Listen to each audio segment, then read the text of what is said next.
सबको नमस्कार।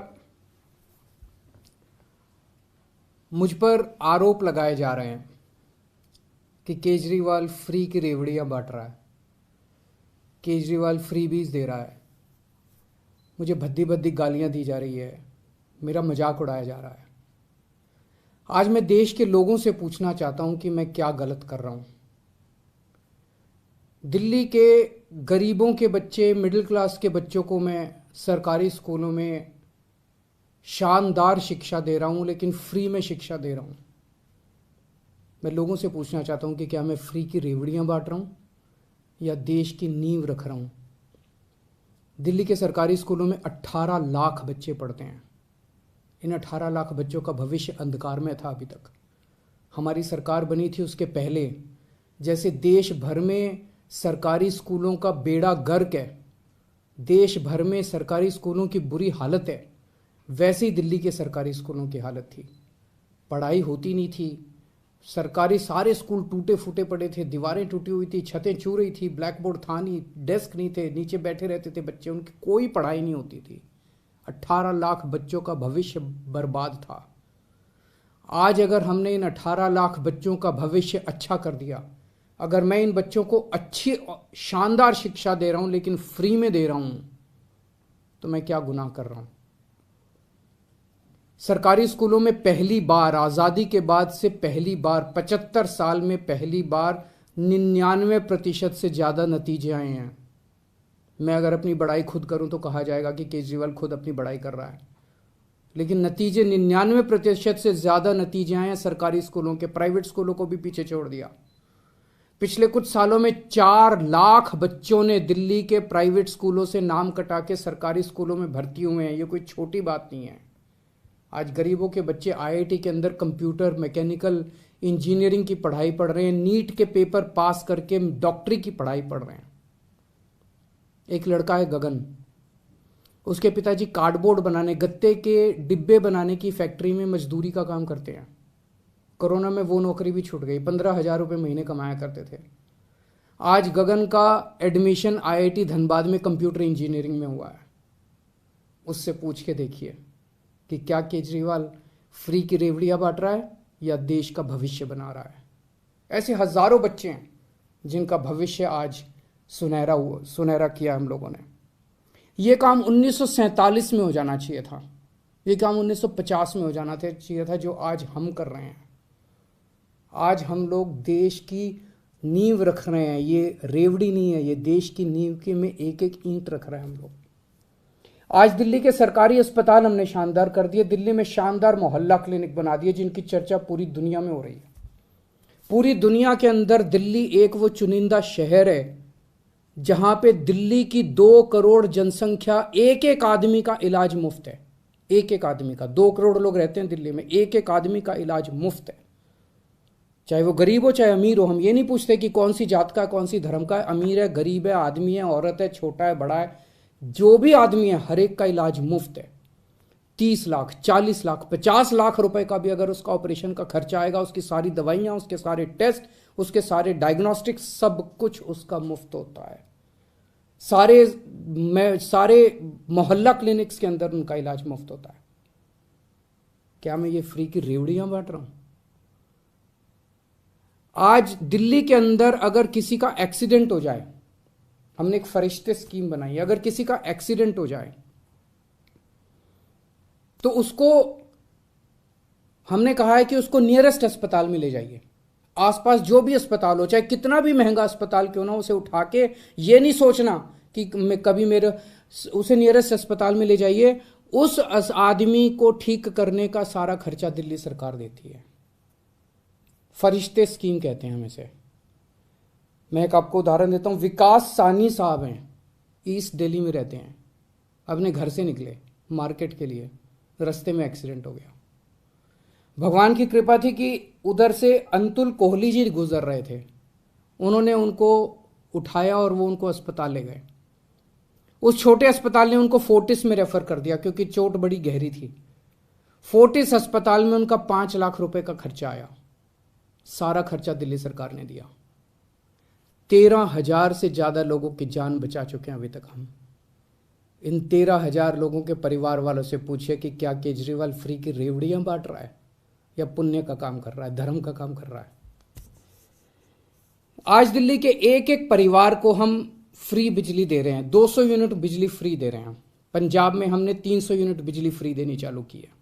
ये कहते हैं केजरीवाल फ्री में बिजली क्यों दे रहा है। मैं इनसे पूछना चाहता हूं, तुम्हारे मंत्रियों को कितनी फ्री में बिजली मिलती है? तुम्हारे मंत्रियों को 4-4, 5-5 हजार यूनिट, तुम लोगों को 4-4, 5-5 हजार यूनिट बिजली फ्री मिलती है, तब ठीक है। लेकिन गरीब जनता को अगर मैंने 200 यूनिट 300 यूनिट बिजली फ्री दे दी तो तुम्हें बड़ी तकलीफ होती है। आज दिल्ली के अंदर हमने फ्री में लोगों को योगा कराना चालू किया। 17,000 लोग दिल्ली में, हम उनको फ्री में टीचर भेजते हैं। रोज सुबह हमारे 500 से ज्यादा टीचर फ्री में जगह जगह लोगों को योगा कराने जाते हैं। हमने दिल्ली में सबकी दवाइयाँ सब कुछ फ्री कर दिया, टेस्ट फ्री कर दिए, इलाज फ्री कर दिया, लेकिन हमारा मकसद है कि कोई बीमारी नहीं पड़ना चाहिए। उनको योगा सिखाते हैं हम लोग। 17,000 लोगों को हम योगा सिखा रहे हैं, डेली फ्री में योगा टीचर भेज रहे हैं। बताइए क्या गलत कर रहे हैं? आज मैं दिल्ली में हजारों लोगों को फ्री में यात्रा करा चुका, हजारों बुजुर्गों को, लगभग 45,000 से ज्यादा बुजुर्ग ये तीर्थ यात्रा कर चुके हैं। अयोध्या जी गए, हरिद्वार ऋषिकेश गए, मथुरा वृंदावन गए, शिरडी बाबा गए, रामेश्वरम जी गए, पुरी जी गए, पता नहीं कहाँ कहाँ हम लोगों ने उनको फ्री में तीर्थ यात्रा कराई है। तीर्थ यात्रा कराने का तो पुण्य होता है। और ये लोग कह रहे हैं कि ये लोग मुझे गालियां दे रहे हैं, कह रहे हैं केजरीवाल फ्री में रेवड़ी बांट रहा है। आज महिलाओं को हम दिल्ली में फ्री में ट्रांसपोर्ट, फ्री में उनको हम बसों में ट्रांसपोर्ट दे रहे हैं। मेरा क्या कसूर है?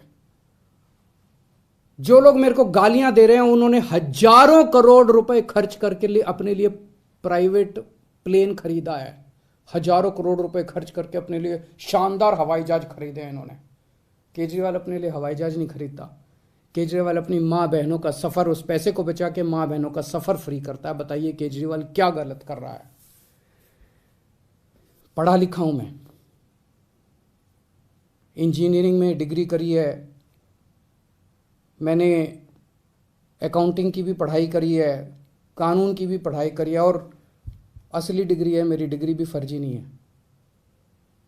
सब कुछ समझता हूं।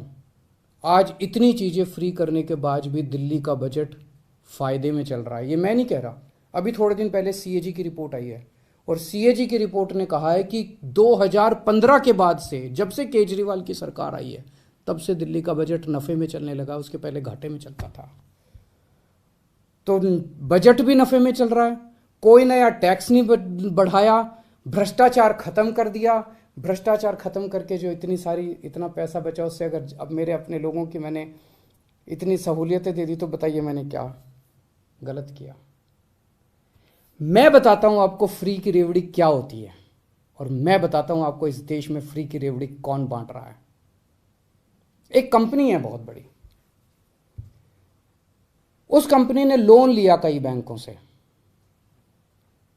खा गए वो लोन, बैंक दिवालिया हो गए, और उस कंपनी ने एक राजनीतिक पार्टी को चंदा दे दिया, कुछ चंद करोड़ रुपए का, और उस कंपनी के खिलाफ सरकार ने कोई एक्शन नहीं लिया।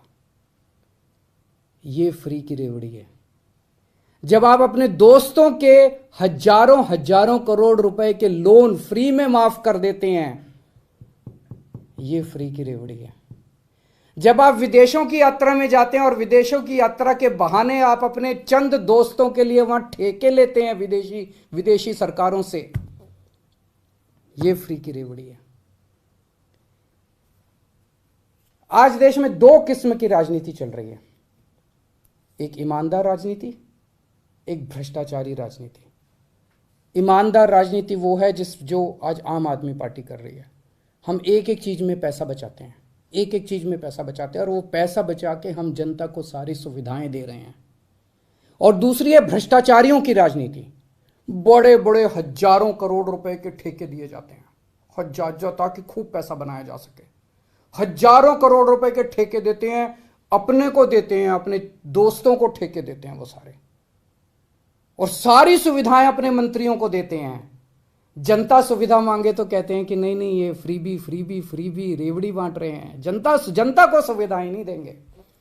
जनता को सुविधाएं नहीं देंगे, अपने मंत्रियों को सुविधाएं देते हैं, अपने दोस्तों को ठेके बांटते हैं।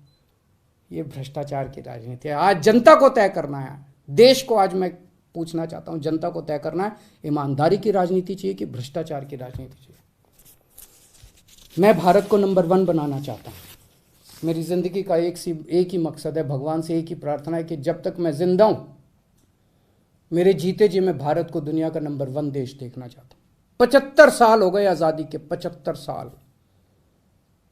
75 सालों में हमारे से पता नहीं कितने देश आगे बढ़ गए, जापान, सिंगापुर, जर्मनी, अब तो बताते हैं बांग्लादेश भी कई चीजों में आगे बढ़ गया। हम पीछे क्यों रह गए भाई? हम आगे क्यों नहीं गए? हम दुनिया का नंबर 1 देश क्यों नहीं बने? हमारे में क्या कमी है?